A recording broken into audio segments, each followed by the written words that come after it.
मित्रांनो, मालिकेमध्ये जबरदस्त ट्विस्ट आलेला आहे. कारण राया मंजिरी सायलीच्या मदतीला धावून आले आहेत. सायलीच्या चुडाभरणीच्या दिवशीच मंजिरीने विठुरायाचा आशीर्वाद स्वतः सायलीसाठी आणलाय आणि रायाने सुभेदारांच्या घरात जाऊन अर्जुनला खांद्यावरती उचलून आणत धूमधडाक्यात त्यांचं लग्नच लावून दिलंय. तर सायली अर्जुनचं लग्न होत प्रियाचा चांगलाच मोठा पचका झालाय. शेवटी सायली जे बोलली होती ते खरं करून दाखवलं आहे. परंतु आता हे सगळं नक्की कसं घडेल ते व्हिडिओत पाहणारच आहोत. भाग शेवटपर्यंत बघा. ठरलं तर मग मालिकेच्या आजच्या 6 फेब्रुवारीच्या भागात अर्जुनला भेटून खुश होत सायली जेव्हा घरी परतलेली असते तेव्हा कुसुमताई सायलीला नक्की काय काय घडलं ते विचारते. तर खुश असणारी सायली कुसुमला घट्ट मिठी मारते आणि सांगते की माझं त्यांच्याशी बोलणं झालं आहे.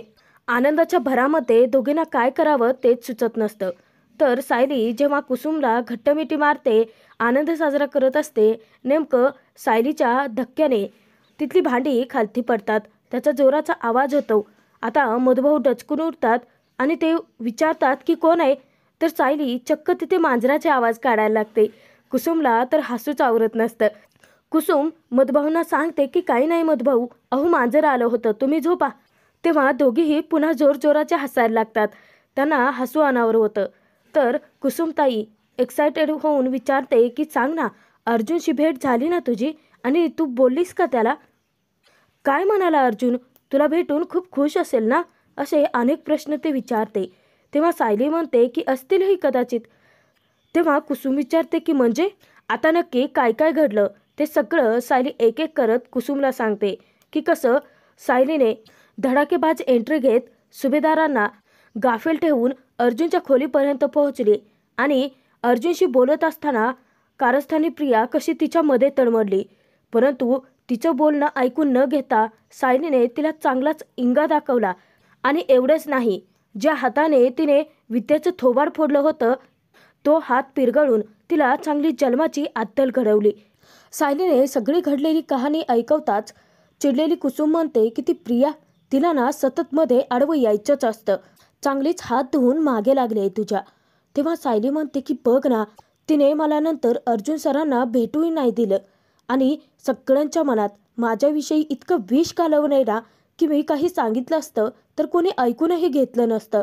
परंतु या सगळ्या प्रकारामध्ये कुसुमला एक गोष्ट खटकते की सायली एवढी मेहनत घेऊन अर्जुनपर्यंत पोहोचली, तिच्या मनातलं एवढं सगळं सांगितलं आणि अर्जुनने काही रिॲक्शनच दिली नाही. प्रिया एवढा आवाज चढवून बोलत होती तरी अर्जुन तिलाही काही कसा म्हणाला नाही. आता सायलीलाही नेमका तोच प्रश्न पडतो की अर्जुन कसं काय बोलला नाही. परंतु या दोघींना तर कुठे ठाऊक, सायलीच्या आठवणीमध्ये व्याकुळ होत स्वतःला त्रास करून घेणारा अर्जुन अगदी तापाने फणफणत तिथेच बेशुद्ध झालेला असतो. खरं तर ही गोष्ट सुभेदारांना देखील अजून माहिती नसते. सायली कुसुम दोघींनाही नक्कीच काहीतरी गडबड वाटते. सायली सांगते की हे बघ, मी वरून खालती पडले, आवाज तर झाला असेल ना, परंतु तो आवाज त्यांना ऐकू गेला नसेल का? तर कुसुमताई तिथे आता या सगळ्या प्रकरणाचा छडा लावायचा ठरवते. कुसुम सायलीला सांगते की हे बघ, तो आत्ताच्या आत्ता अर्जुनला फोन कर आणि विचार सगळं. तेव्हा सायली म्हणते की नाही नको, कदाचित मी तिथून निघून गेल्यानंतर प्रिया त्यांच्या खोलीतही गेली असावी आणि तिच्यासमोर हे माझा फोन तर नाही ना उचलू शकणार. परंतु सायली अजूनही या भ्रमात आहे की तिने तिचं म्हणणं अर्जुनपर्यंत पोहोचवलंय. उलट ती कुसुमला हे सांगते की उद्या अर्जुन सर माझ्याशी फोनवरती नक्की बोलतील किंवा कदाचित भेटायलाही येतील. आणि जे सायलीला वाटते तेच नेमकं कुसुमलाही वाटतंय. सायली कुसुमला म्हणते की मी ही लढाई अगदी शेवटपर्यंत लढणारही आहे आणि जिंकूनही दाखवणार आहे. उद्या नक्कीच काहीतरी चांगलं घडेल अशी सायलीला आशाही वाटते. त्याचनंतर दुसऱ्या दिवशी जो अर्जुन तापाने फणफणत असतो तर त्याला एक खूप छान असं स्वप्न पडतं की कोणाचाही विचार न करता सायली अर्जुन दोघांनीही एकत्र आता लग्न केलं आहे. तेव्हा सायली अर्जुनला म्हणते हे तर होणारच होतं, आपण एकत्र येणारच होतो. अर्जुन म्हणतो की आपण आपल्या प्रेमाची कितीही परीक्षा दिली आहे, शेवटी आपलं प्रेमच जिंकलं, आता आपल्याला कोणीही वेगळं करूच शकत नाही असं म्हणत अर्जुन अगदी आनंदाने सायलीच्या गळ्यात पुन्हा मंगळसूत्र घालतो. परंतु हे सगळं अर्जुनच्या स्वप्नात घडत असतं. इतक्यात कारस्थानी प्रिया त्यांच्यामध्ये तळमळतेच आणि अर्जुन सायलीने पुन्हा लग्न केल्याचं पाहून तिला तितकाच मोठा धक्का बसतो. तर प्रिया अर्जुनवरती चावताळते, हे लग्न मला मान्यच नाही आहे, कारण मीच फक्त तुझी बायको होऊ शकते अर्जुन. तेव्हा रागावलेला अर्जुनही तिला सणसणीत उत्तर देतो की तू मला माझ्या डोळ्यासमोरही नको आहेस तन्वी. तर प्रिया मागचा पुढचा विचार न करता डायरेक्ट सायलीच्या मंगळसूत्रात हात घालते आणि सायलीचं मंगळसूत्र खेचायला लागते. अर्जुन तिला तिची जागा दाखवून देतो की माझ्या बायकोच्या वाट्याला जायचं नाही तन्वी, नाहीतर माझ्या इतकं वाईट कोणीही नसेल. तेव्हा चावताळलेली प्रिया आता हात झटकते आणि तेथून निघूनही जाते. अर्जुन सायलीला म्हणतो की चला मिसेस सायली, आपण ममा, डॅड, पूर्णाची सगळ्यांचे आशीर्वाद घेऊयात. चला आपल्या घरी चला. असं म्हणत अर्जुन सायलीला घरात घेऊन जायला निघतो. परंतु हे सगळं अर्जुनच्या स्वप्नात घडलेलं असतं. सत्यता तर काही वेगळीच असते. सतत सायलीचा विचार करून स्वतःला त्रास करून घेणारा अर्जुन आता तापाने फणफणलेला असतो आणि झोपेत तो हेच बडबडत राहतो की मिसेस सायली आपल्या घरी चला. अर्जुन झोपेत बडबडतच असतो आणि ते गोड स्वप्न पाहून तितकाच खुशही असतो. तर सर्वच सुभेदार जेव्हा नाश्त्यासाठी एकत्र असतात तर सर्वांनाच तो नाश्ता खूपच आवडलेला असतो. अश्विन प्रियाला विचारतो की तन्वी, तू नाश्ता केलायस? तेव्हा प्रिया खरं सांगते की नाही, हा नाश्ता खरं तर विमलताईंनीच बनवलाय, परंतु मीच त्यांना म्हटलं की सगळ्यांना मी वाढते. आणि प्रिया म्हणते की मी अर्जुन उठला असेल त्याला कॉफी देऊन येते. तेव्हा पूर्णाची तिला थांबवते आणि कॉफी विमलला द्यायला सांगते. तर कल्पना विमलपाशी अर्जुनसाठी एक निरोप देते की अर्जुन उठला असेल तर त्याला कॉफीही दे आणि त्याला लवकर तयार होऊन खालती यायला सांग. तर आता विमलला कॉफी द्यायला सांगितल्यानंतर प्रियाला खूपच राग आलेला असतो. विमलच्या हाती ती अगदी इश्काने कॉफी ठेवते. विमल अर्जुनच्या रूममध्ये निघून जाते, परंतु प्रिया आता मुद्दाम सर्वांच्या मनात सायलीविषयी विष पेरते. तर साळसूतपणाच्या आव्हानात म्हणते की मामा मामी, खरं तर मी तुम्हाला हे सगळं सांगणार नव्हते, कारण तुम्हाला टेन्शन आलं असतं, परंतु मला सांगावं तर लागेलच ना. तेव्हा कल्पना घाबरत विचारते की काय झालं तन्वी? तर प्रिया सगळ्यांसमोर खूपच मोठा गौप्यस्फोट करते की काल सायली इथे आली होती. तर प्रिया आता तिथे सत्य उघडकीस आणते की सायली शिडीवरून अर्जुनच्या रूममध्ये शिरण्याचा प्रयत्न करत होती. तेव्हा सर्वांनाच मोठा धक्का बसतो. अश्विन विचारतो की काय? तर प्रिया सांगते की हो, परंतु सायलीचा हा डाव मी हाणून पाडला. सायली गुपचूप अर्जुनपर्यंत पोहोचण्याचा प्रयत्न करत होती, आरडाओरडाही करत होती, परंतु मी तिला ना तेथून हकलवून दिलं. आता मला भीती वाटते आहे की ही सायली माझ्या आणि अर्जुनचं लग्न होऊच देणार नाही. प्रियाच्या मनात आता पक्की भीतीच बसलेली असते. सायलीचा दबदबा वाढलेला असतो. परंतु स्वार्थी कल्पना तिथे म्हणते की ही मुलगी किती निर्लज्ज आहे. ती परत परत आपल्या इथे का येते आणि एवढंच नाही तर आता चोरूनही घरात शिरण्याचा प्रयत्न करते. मला ना खरंच आता भीती वाटते तिची. तर सर्व सुभेदारांना आता खूप टेन्शन येतं. प्रताप कल्पनाला समजावतो की तिला एवढं घाबरायची काहीही गरज नाहीये. ती मुलगी आपल्या लग्नात काही विघ्न नाही आणणार. तर घाबरलेली पूर्णाचीही म्हणते की ही मुलगी ना काय काय करेल काही भरोसाच नाही. हात जोडत देवाकडे प्रार्थना करते की हे लग्न निर्विघ्नपणे पार पडू देत. तर सुभेदारांना आता सायलीचा खूपच राग आलेला असतो. तर प्रिया मनात विचार करते, सायलीला या लग्नापासून दूर ठेवावंच लागेल. आता तिचा जीव घ्यावा लागला तरी काही हरकत नाही. आणि प्रियाच्या डोक्यात घाणेरडं कारस्थान शिजतं. तर तोचपर्यंत विमल अर्जुनसाठी कॉफी घेऊन येते. अर्जुन सतत सायलीला हाका मारत असतो. विमल कॉफी घेऊन येते आणि अर्जुनच्या समोर असलेल्या टेबलवरती ठेवून देते. अर्जुनला ती सांगते की तुमची कॉफी आणली आहे, परंतु अर्जुन हा शुद्धीतच नसतो आणि सतत मिसेस सायली आपल्या घरी चला असंच बोलत राहतो. तो अगदी शुद्धही हरपलेला असतो आणि झोपेमध्ये आता बडबडही करायला लागतो. तर विमल ज्या वेळेस अर्जुनला उठवण्याचा प्रयत्न करते तिच्या लक्षात येतं की अर्जुनचं अंग तर तापलंय. विमल आता खूपच घाबरते आणि धावतच ती अश्विनला बोलावण्यासाठी जाते. तर घाबरलेली विमल अश्विनला अर्जुनच्या खोलीत चालायला सांगते. तेव्हा अश्विन विचारतो की काय झाले विमलताई. तर विमल तिथे खुलासा करते की अर्जुन दादाला खूप जास्त ताप आलाय आणि ते खुर्चीतच बसून आहेत, अगदी ग्लानीत आहेत.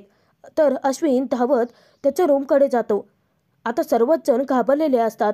सर्वच जण अर्जुनच्या रूमकडे निघाले असता कारस्थानी प्रिया मुद्दाम सायलीच्या विरोधात सर्वांनाच भडकवते. ती म्हणते की बघताय ना मामा मामी, काल ती सायली आली आणि नजर लावून गेली. तुम्ही आता मला अजूनही हेच सांगणार आहात का की माझ्या लग्नात अपशकुन हे वगैरे काही घडणारच नाहीये. काल माझ्या हातावरची मेहंदीच रंगली नाही आणि आज अर्जुन तिथे आजारी पडला आहे. बापरे, आता अजून चुकीचं काही नको घडायला, असं म्हणत प्रिया आता चांगलीच घाबरलेली असते. खरं तर प्रियाला भीती असते ती सायलीची, कारण सायलीने तिला धमकी दिली आहे की तिने घातलेल्या मांडवातच ती अर्जुनशी लग्न करणार आहे आणि म्हणूनच प्रियाची तिथे आता भंबेरी उडाली आहे. प्रताप प्रियाला विचारतो की तन्वी, अगं अंधश्रद्धा आहेत या, आणि या असल्या अंधश्रद्धांवरती तू केव्हापासून विश्वास ठेवायला लागलीस? हे बघ, शकून अपशकून असं काही नसतं. तेव्हा प्रिया म्हणते की मलाही पूर्वी असंच वाटायचं मामा, परंतु ती दुष्ट मुलगी आमच्या आयुष्यातून जातच नाहीये. माझं अर्जुनवरती खूप प्रेम आहे. आता अजून चुकीचं काही घडायला नको म्हणजे मिळवलं. प्रिया हे सगळं मुद्दाम सुभेदारांच्या डोक्यात भरवत असते की जेणेकरून त्यांनी या लग्नापासून जसं चैतन्याला दूर ठेवलं तसंच सायलीलाही दूर ठेवावं. पूर्णाची प्रियाला समजावते की अर्जुनला काही होणार नाहीये. तर प्रिया मुद्दामच म्हणते, परंतु आज तर तो आजारी पडलाय ना ग. आणि प्रताप कल्पना या दोघांनाही ती अर्जुनच्या जवळ थांबायला सांगते आणि मुद्दामच चांगुलपणाचं आव्हानात म्हणते, मी अर्जुनपाशी नाही येऊ शकत, कारण माझ्या डोळ्यातलं पाणी त्याला दिसता कामा नये. आणि नाटकी प्रिया तिथून रड्याची नाटकं करत तिच्या रूममध्येच जाते. आता सगळ्यांना तिची दया येते. प्रिया ही असली नाटकं करून सगळ्यांना आता बिचारी आणि महान वाटायला लागते. कल्पना प्रताप दोघे अर्जुनच्या रूमकडे निघालेले असतात. तर पूर्णाचीला अर्जुनची काळजी वाटते. तर त्या दोघांनाही पूर्णाची नक्की तिथे काय घडतंय त्याबद्दल सांगायलाही सांगते. तर इकडे सायलीने मात्र चुडा भरायची जय्यत तयारीही केलेली असते. कुसुम मुद्दामच मधुभाऊंसमोर सायलीला विचारते की काय सायली, मग घ्यायचा का चुडा भरायला? तेव्हा सायली म्हणते की नाही, थांब जरा. कुसुम विचारते की का ग, कोणी येणार आहे? तेव्हा सायली म्हणते की हो, आज खास पाहुणे येणार आहेत. नेमकं तिथे चैतन्य येतो. तर चैतन्य कुसुमच्या घरी येताच सायली कुसुम दोघेही खूप खुश होतात. चैतन्य बिचारा आतमध्ये तर येतो आणि तो जेव्हा मधुभाऊंना नमस्कार करतो तर मधुभाऊ त्याच्यावरती खेकसतातच. चैतन्याला थोडंसं वाईट वाटतं, परंतु सायली त्याला समजावते. तर चैतन्य सायलीला विचारतो की मग झाली का तयारी?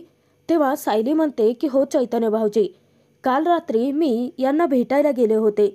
असं सायलीने खुलासा करताच मधुभाऊ चिडतात आणि सायलीला ओरडतात की काय, काल रात्री? परंतु मी इथेच होतो ना, मग मला न विचारता कशी काय गेलीस तू? तर सायली त्यांना आठवण करून देते. ती म्हणते, मधुभाऊ, आता आपलं ठरलंय ना की तुम्ही मला माझे प्रयत्न करू देणार आहात, तुम्ही मला या सगळ्यापासून अडवणार नाही आहात. तेव्हा मधुभाऊ अगदी सायलीला टोचूनच बोलतात, सतत श्राप दिल्यासारखंच बोलत असतात की मी मध्ये पडत नाही, कारण याचा काहीही उपयोग होणार नाहीये. तुझे प्रयत्न सगळे वाया जाणार आहेत. तेव्हा सायली म्हणते की ते नंतर बघूच आपण. आता मधुभाऊ खूप चिडतात आणि तनतन करत तेथून निघूनच जातात. परंतु सायलीला काही फरक पडलेला नसतो, कारण सायलीचा स्वतःवरती विश्वास असतो की ती अर्जुनला मिळवणारच. जाता जाता मधुभाऊ सायलीला म्हणतात, काय करायचंय ते करा तुम्ही. तर चैतन्य तिथे धक्क्याने विचारतो की हे अजून चिडलेलेच आहेत. तर कुसुम खिडकीतून मधुभाऊ गेलेत की नाहीत ते बघते आणि चैतन्याला मधुभाऊंना टोमणे मारत म्हणते की काय नाही हो, साठी बुद्धी नाठी. तेव्हा सायली कुसुमला गप्प बसवते, कारण सायली मधुभाऊंच्या विरोधातही एक शब्द ऐकून घेऊ शकत नसते आणि कुसुम तर मधुभाऊंचा अपमान करते असंच तिला वाटतं. चैतन्य तिथे विचारतो की बरं सायली वहिनी, तू काल घरी गेली होती, अर्जुनशी तुझं बोलणं झालं का? तेव्हा सायली म्हणते की तेच तर कळत नाहीये चैतन्य भाऊजी, म्हणजे मी घरी गेले आणि त्यांच्याशी बोलले, परंतु ते ना खुर्चीत बसूनच होते, साधं वळूनही त्यांनी पाहिलं नाही. चैतन्य विचारतो की पाहिलं नाही, मग त्याने फोन केला होता का? तर सायली म्हणते की नाही, फोनही आलेला नाहीये. आता त्या तिघांनाही तितकंच मोठं टेन्शन येतं. वैतागलेला चैतन्य म्हणतो की घरात नक्की काय चाललंय ना ते कळतच नाहीये. त्याचा फोनही लागत नाहीये. या प्रियाने ना सगळे रस्ते आपले बंदच करून टाकलेत. ते तिघेही टेन्शनमध्ये असतात. तेव्हा कुसुम चैतन्याला विचारते की मग आता पुढे काय करायचं.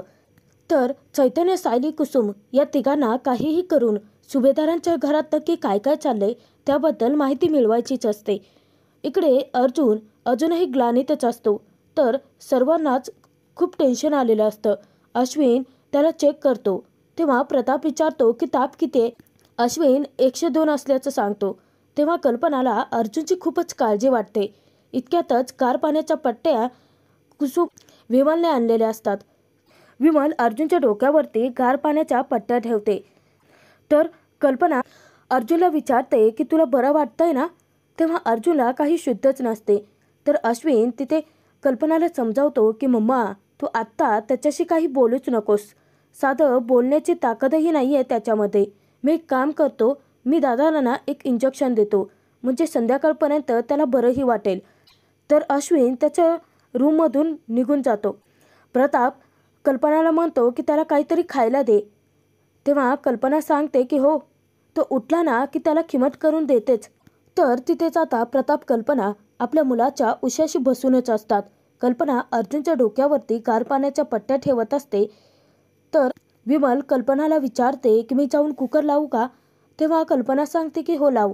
जेव्हा विमल तेथून निघणार तर नेमकं चैतन्याचा तिला फोन जातो. कारण सुभेदारांच्या घरात सगळी माहिती पुरवणारी एक अशीच व्यक्ती त्यांच्यासाठी असते जी की विमल. विमलच्या मदतीने चैतन्य, सायली आता सुभेदारांच्या सगळ्या घरच्या अपडेट्स मिळवणार. तर विमल थोडीशी घाबरते आणि पटकन खालती निघून जाते.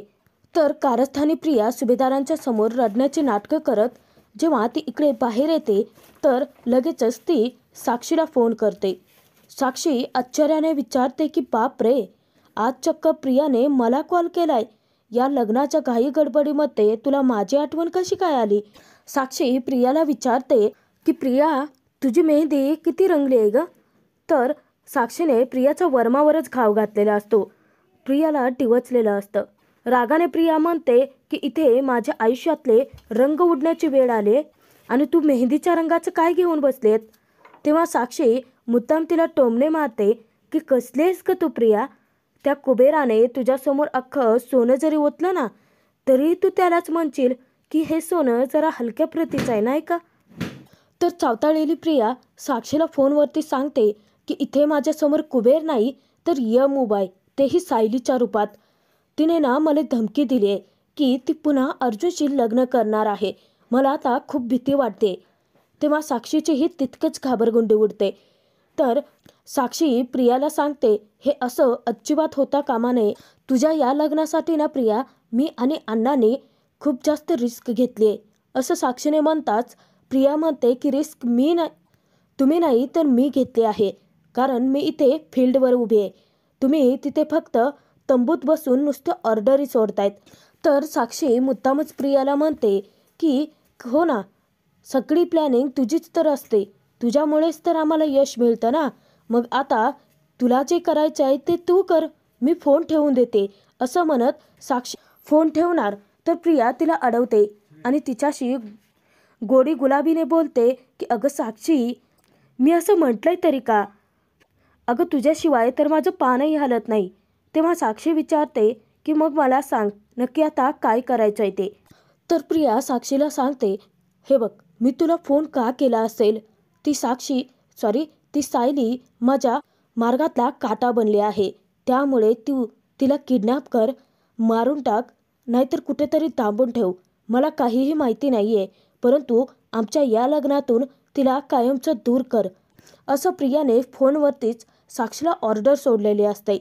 साक्षी प्रियाला म्हणते की ठीक आहे, आता काळजी न करता तू तुझं लग्न एन्जॉय कर, आणि ती फोन ठेवून देते. मूर्ख प्रियाला वाटत असतं की आपण साक्षीला आपल्या प्लॅनमध्ये सामील केले म्हणजे साक्षी नक्की काहीतरी करेल. परंतु ही लग्नगाठ तर नियतीने बांधली आहे आणि सायली अर्जुन तर एक होणारच आहेत. त्यामुळे प्रियाचा पचका होण्याची आता पुन्हा वेळ आलेली असते. इकडे चैतन्य, सायली, कुसुम तिघेही याच विचारात असतात की काहीही करून सुभेदारांच्या घरच्या सगळ्या अपडेट्स त्यांच्यापर्यंत पोहोचल्या पाहिजेत. तर सायली चैतन्याला पण ते, परंतु आपण हे सगळं कसं करणार आहोत? ते प्रिया आपल्याला आडवी येते ना. तर चिडलेली कुसुम म्हणते, त्या प्रियाने ना जणू त्या सुभेदारांवरती जादूच केले. तर चैतन्याच्या डोक्यात प्रकाश पडतो आणि त्याची वकिली बुद्धी आता कामी येते. तर सायलीला तो हिंट देतो, परंतु एक व्यक्ती अशी आहे त्या घरात की जिच्यावरती प्रियाची जादू चढलेलीच नाही आहे. तेव्हा सायली म्हणते की विमलताई. तर चैतन्य म्हणतो की करेक्ट, विमलताई ना सायली वहिनी तुझ्या प्रेमातच आहे, ती आपलं काम नक्कीच करेल. परंतु सायलीला विमलताईची काळजी वाटते. चैतन्याला ते म्हणते की चैतन्य भाऊजी, परंतु हे असं चोरून आपल्याशी बोलणं विमलताईला खूप जास्त महागात पडेल ना. तेव्हा कुसुमही म्हणते की हो ग, अगं त्या मेहंदी काढणाऱ्या मुलीच्या प्रियाने कानफाडात वाजवले आणि विमलताईंबद्दल कळलं तर ती तिथल्या तिथे त्यांना नोकरीवरून काढून टाकेल ना. तेव्हा सायली चैतन्याला म्हणते, चैतन्य भाऊजी तुम्ही तर त्या घरातले असूनही त्या प्रियाने तुम्हाला घराबाहेर काढलं, मग विमलताईचं तर ती काय मान ठेवणार आहे? आता तिघांच्याही डोक्यावरती टांगती तलवार असते. तर सायलीला विमलची जास्त काळजी वाटते. तेव्हा चैतन्य सायलीला समजावतो की नाही, काहीही झालं तरी विमलताई सुभेदारांना काही कळूच देणार नाहीत, त्या आपली मदत नक्की करतील, मी त्यांच्याशी कॉन्टॅक्ट करतो, असं म्हणत चैतन्य फोन लावण्यासाठी बाहेर जातो. आता या त्रिकुटाला मार्ग तर मिळालेला असतो, परंतु त्यामध्ये खूप मोठी रिस्कही असते. तर हा भाग आता इथेच पुढील भागात आपण पाहणार आहोत. मंजिरी रायाची मालिकेमध्ये धूमधडाक्यात एंट्री झाली.